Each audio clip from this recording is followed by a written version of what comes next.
Okay, we saw this card done earlier today, just a really simple construction using holographic printable vinyl against silver cardstock down here for this reflection card. Quote on the outside, got a signature in the back. You can write whatever you want back here, to someone, from something like that, or whatever you want. This card could use a little sprucing up, but I wanted to keep it as fast as possible. All right, so let's do a different version of this. I have a piece of blue lapis lazuli startering paper.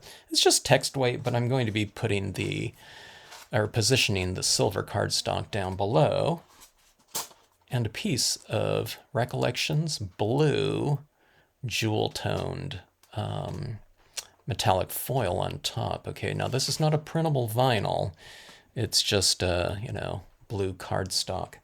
All right, so against blue cardstock like that, a dark blue cardstock, we're not going to be able to see black ink very well, and you have it up, glaring in the light like this, or like this. All right, but we're not going to see it that way most of the time, okay? So what we're going to use is a Brilliance White. Now, you can try something else.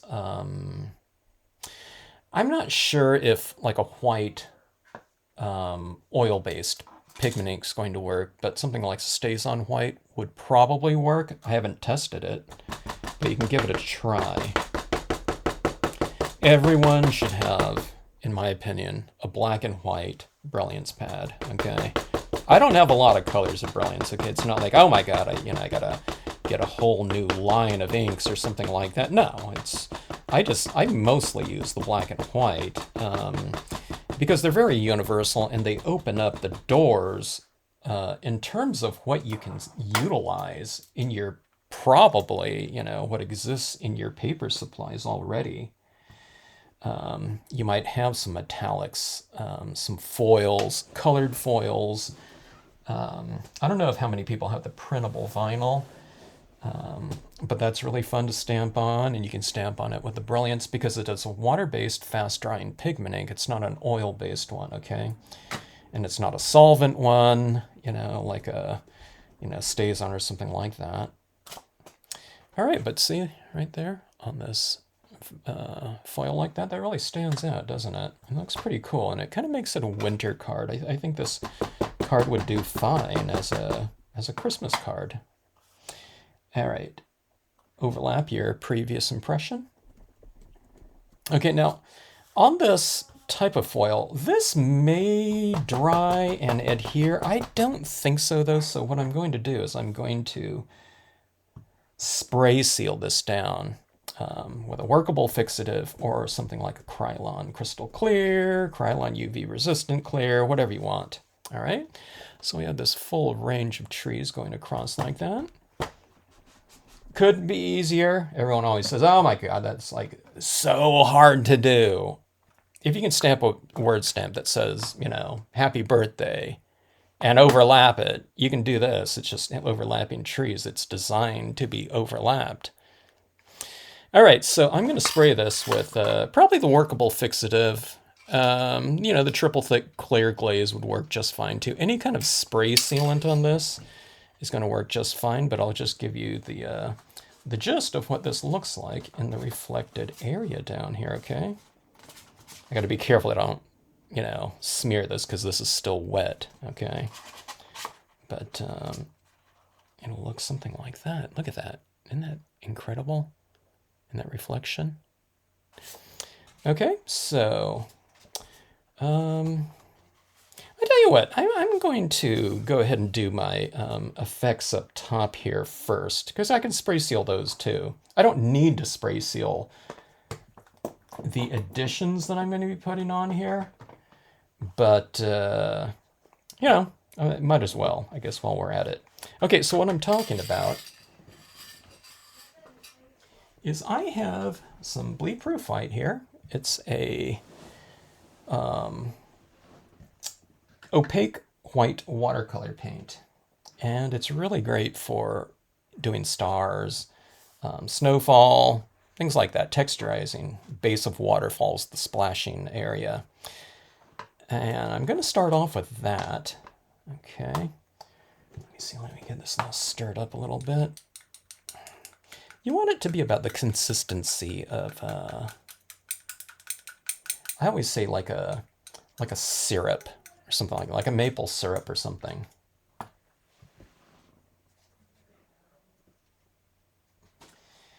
Okay, and you just want it in a little tip of your splatter painting brush. In this case, an old toothbrush works really great. And I just have it on just a small tip of it, okay? Don't put it over the whole thing. Okay, no, and then you sop out a lot of it, wipe some of it off so that you don't have a big glob. And then what you do is you just kind of release a couple hairs at a time, all right?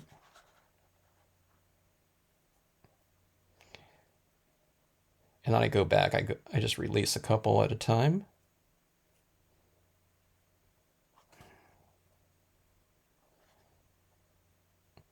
You get kind of different consistencies a lot of times, but you see those stars up there? Now I need a little bit of variation, okay? And I'll get that with my paint pens. So it's splattered this time pretty thin. It depends on the consistency of your, your bleed-proof white. Now you can just draw in stars too with like a white paint pen, a white gel pen. Silver pen would look cool in there too, I think. But here's what I have. I have this plaid glow-in-the-dark paint. It's an acrylic paint, excuse me, as well. And I'm going to pour some of this out and splatter paint it in here as well. I have had this for a long time. I just haven't really used it too much. But I thought that would be good. And I didn't do the whole sky in those in this paint because I thought, yeah, maybe it'd be too much. But yeah, remains to be seen. Okay, so I'm going to go and wash this out, and we'll come back with the glow-in-the-dark paint and check it out. Okay, what I've done is I've just squeezed out a little, dollop of this paint. It is really thick. It's much, much thicker than my bleed-proof white. So let's see how this splatters. I don't know. I don't know if I should dilute it or what. It's the consistency of like a little bit thicker than like an Elmer's glue to me. That's what it feels like. Okay, let's see. Wiping off a little bit. Same brush. And let's see how this goes.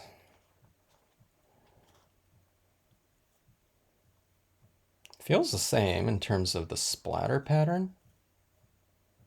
Let me go a little bit thicker, though, with it in terms of the spray, because it is so thin. All right, so I'm kind of splattering it across like that. Do you see? It's a little bit more visible. Let me go a little bit higher up top here.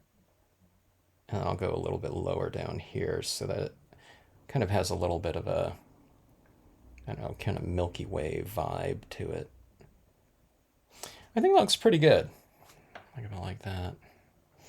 Okay, I'm going to do something too. I thought maybe I should have done it with the bleed-proof white, but I'm going to do that on the outside of this card right here as well. So I'm going to hit it like this. I want it to be kind of subtle. Now I'm going to have a quote stamp in here when it is dark as we see the stars, but let me just hit a little bit of this on the perimeter right here. Now on this lapis lazuli, I don't think it's showing up as much because it's a little bit more porous than the foil, but there it is right there. So just, I don't know, if maybe this glow in the dark is pretty strong. If someone has this card up, maybe those stars will glow a touch. I'm not sure. Okay, so that portion is done there. And I'm going to go and clean out this brush because I don't want this to harden on here. Okay, when it's darkest, we see the stars. I'm going to stamp this quote right on here. I really like this quote, or I don't know, saying. I think it could be, it could be romantic. You can do it for, I don't know, whatever. Anniversary, Valentine's Day card, whatever. Something like that, people out underneath the stars. It could be optimistic, you know, someone's kind of, you know what I mean, had a hard time of it lately. It could be a condolence type of, you know, quote.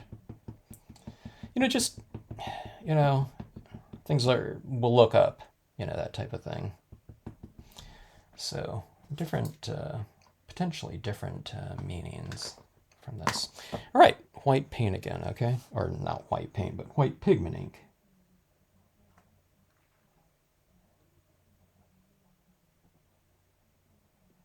Could be for someone that's into astronomy.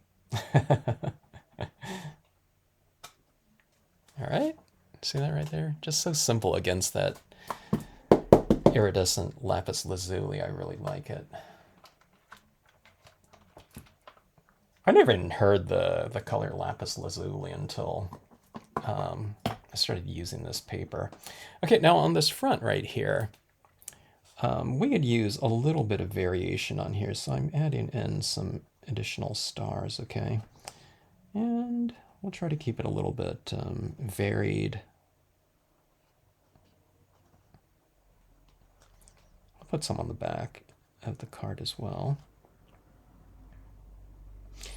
Occasionally draw in a little bit of a larger one. Yeah, see something like that. Now let's get some a little bit closer to our... Now again, you could have splatter painted this front area as well.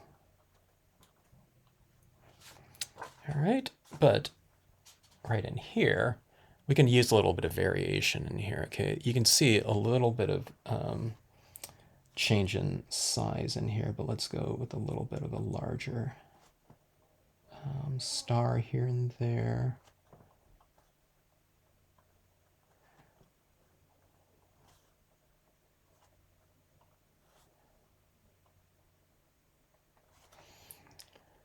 I've been using this red one right here.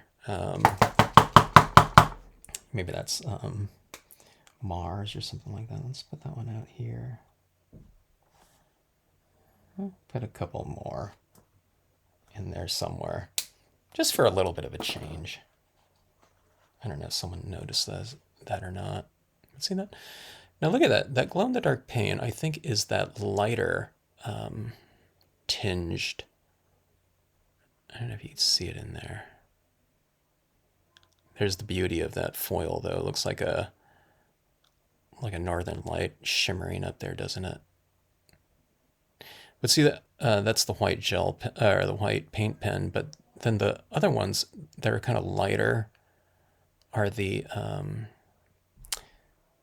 bleed-proof white. So I don't know. We'll see if it shows up or not. Okay, so let's hit this. Okay, now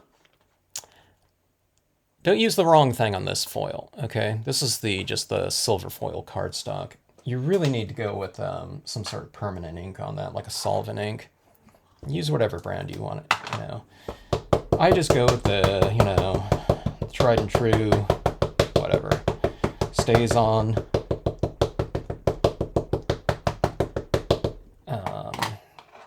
Some of you like it, some of you don't. And the ones that, you know what I mean, most people, we're not stamping on foils usually. I don't know too many people that stamp on foils. A lot of people think you can't really use foils for, you know, like card making. Yeah, but I don't know, it works right on it. On this one, I would say. And you don't need to spray seal that, okay?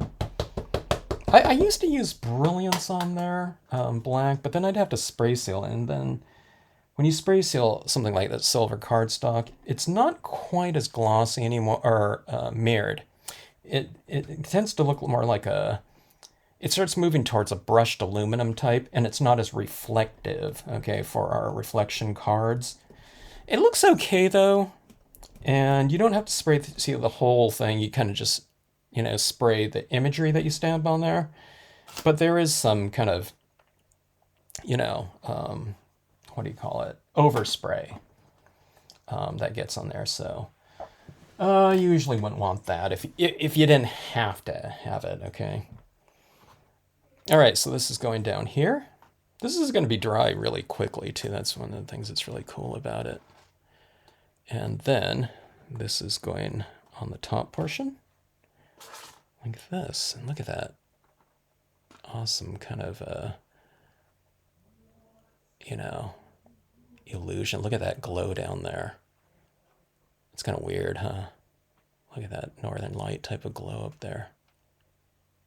Okay, now, I think this white is still a little bit damp. I'm not sure. Yeah, it's a little bit damp. So, but I do need to spray seal this. So I'll let it dry for a little bit more, and then I'll spray seal it, and we'll come back to it. All right. In from spray sealing the piece. The spray sealant, I sprayed right down here because this is what I needed to lock down. And it changed the color of the foil a little bit. Can you see that right there? It's kind of a little bit lighter like that.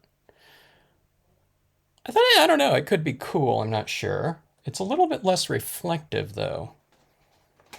Just know that going into it may change the color of your piece. It might be because it's the workable fixative though, and not kind of more of a gloss. The workable fixative is a matte spray instead of a gloss. Now the only reason the triple thick, I thought, I don't want to wait for that to dry.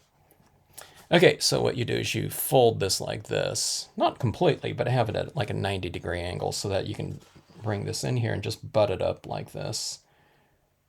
And then just get it locked down.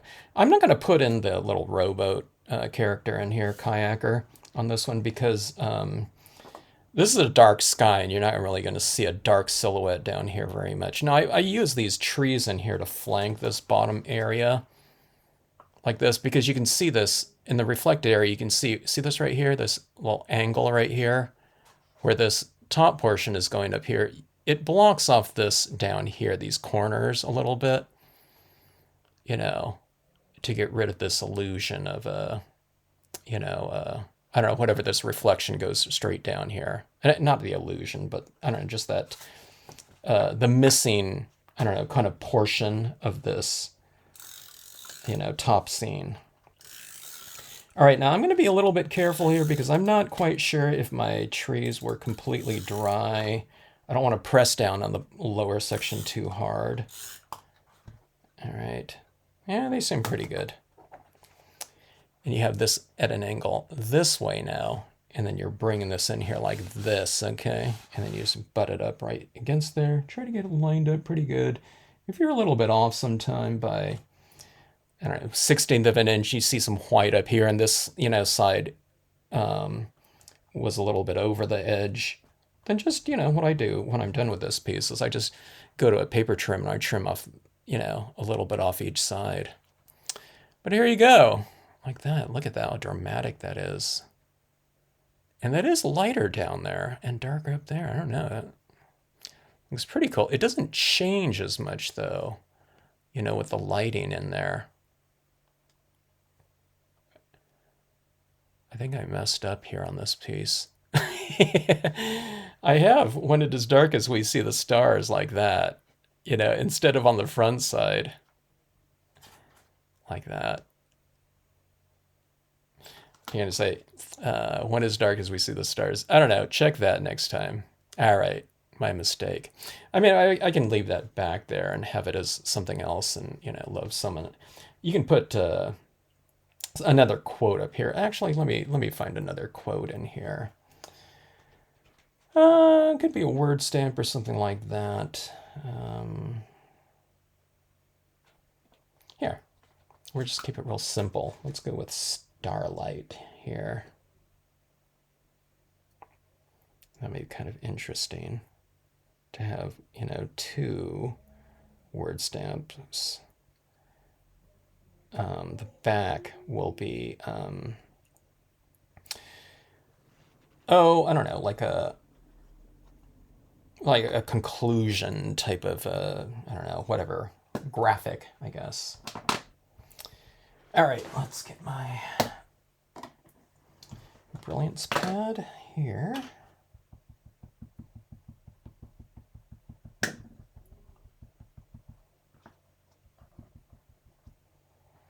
This brilliance pad is for my word stamps. Another one. I have another brilliance pad. It's for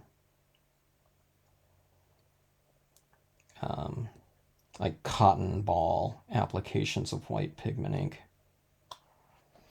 All right, I think that looks pretty good. So we have Starlight right there.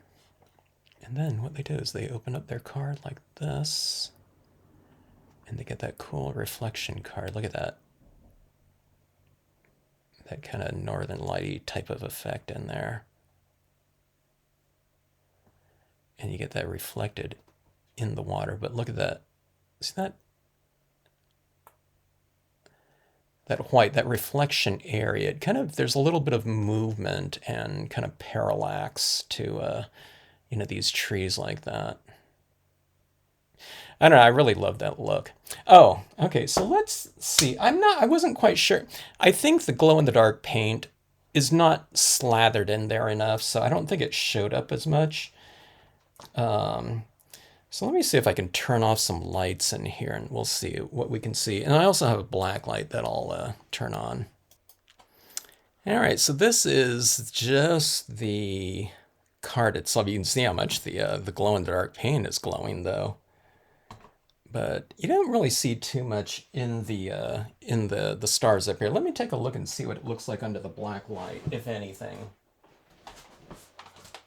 And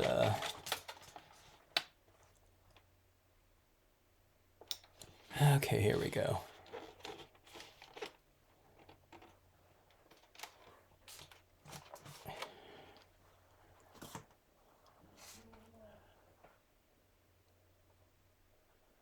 You see some of the larger stars a little bit. They're too small to be affected by the glow-in-the-dark paint. Like I said, unless you really kind of slather it in there. You can see it. Okay, see that one little star on the horizon like that? It's kind of interesting. My camera's having a hard time kind of focusing on wondering what's going on. It looks like if you draw little glow-in-the-dark stars in there or something like that, or you can use those little sticker ones too, and those would really glow. But as far as kind of a smaller, kind of more natural look, it's really tough on it. All right, so let's bring it back to, I don't know, daylight, I guess. All right, so here we go. It's just like that. Card, opening it up like so. For a pretty interesting, different look to the scene.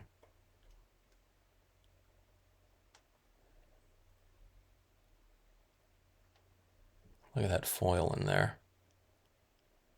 Like I said, starlight, the lapis lazuli would look really good too. But that foil is just so reflective like that. Look at that, kind of effect going on up there.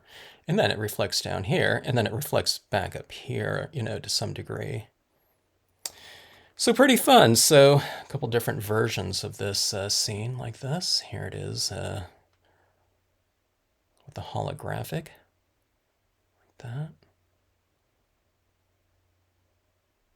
Yeah. Three-dimensional looking, and also with a little bit of movement in it and reflected light. Looks like the light is coming from within the card. So when someone kind of opens this up, it does, you get some of that lighting, like it's, glowing in their face type of thing, like a magical box or something like that. So pretty fun. With this one a little bit less so because it's a darker one, but this is, a lot of light reflecting back up at you like that too. So just really fun types of incarnations here of, kind of your traditional card. All right, so hope you enjoyed it. Thanks so much for watching, and I hope you give some of these quick kind of dynamic card constructions a chance. Just use the correct types of media that's compatible, with the surfaces that you're utilizing. Sometimes there's, a couple different choices, but when you start using your kind of non-porous papers and surfaces foils, then you might have to use kind of a more specialty type of ink for it.